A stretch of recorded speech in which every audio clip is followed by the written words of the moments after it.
When financial rules are followed, the people prosper. You can call it paradise if you want. But what happens when greed takes over, along with its friends, deception and outsourcing? The people suffer and the kingdom falls. This may not be as far away from the pages of a history book as you may think. Here to tell us all about this is Paul Craig Roberts, former Undersecretary of the Treasury for President Reagan. He joins us now from Florida. Mr. Roberts, we've heard from you before, hints about this, but now even Warren Buffett's business partner has come out with an article predicting there is no end in sight to this economy. Talk to me about this. Yes, well, I agree with him. He's correct. And I reached the same conclusion in my just published book, How the Economy Was Lost. Mr. Buffett's partner focuses on the long-run problem, which is the $60 trillion in unfunded liabilities.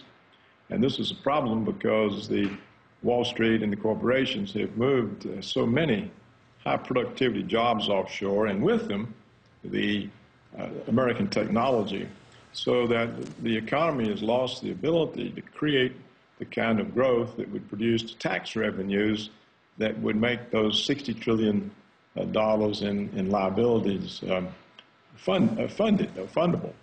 But there's also a short-run problem, and that's the current budget deficits. They're so large, they exceed the world supply saving, and there appears to be no real way to finance them except ultimately by printing money.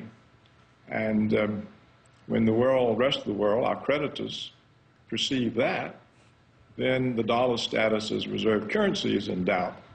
And if the dollar goes, so does American power. Now, let's talk about some of these issues. You brought up a few already. A bad gambling habit by some of these banks, and also big banks resistant to change, and they've got the money and the power of avoiding change. Now, these are factors some see as standing in the way of improvement.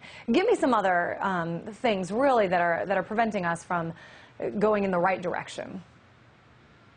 Well, they can't regulate the banks because the banks own the government.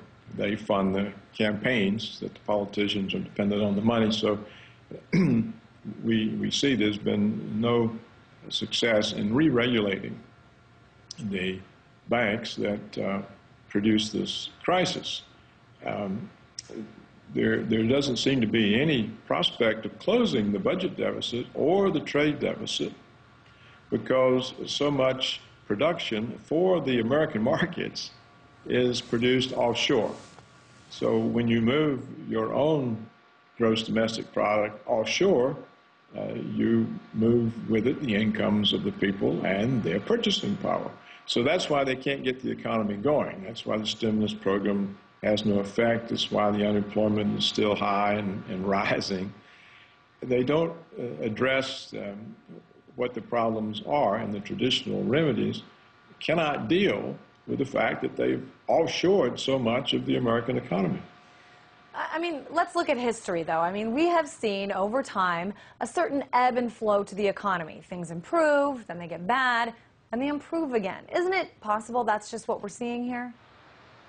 No, never before has a country simply committed suicide by moving its plant and equipment and its middle-class jobs into other countries and letting them benefit from the production of the goods and services that that country consumes.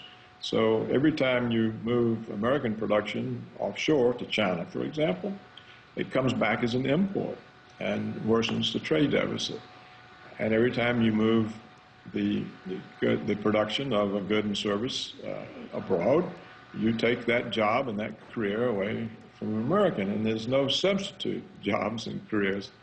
So this is a new phenomenon that the world has never before experienced, where a country simply says, oh, we can make a few people very rich by making everybody else very poor, simply by moving the production to the lowest cost labor sites abroad.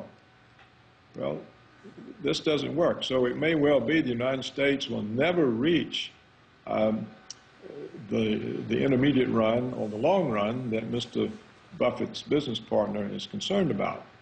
It may expire before the $60 trillion unfunded liabilities knock it over. All right, Paul Craig Roberts, former Undersecretary under President Reagan. I'm sure things have changed significantly since you were sitting in that chair. Thanks so much for joining us.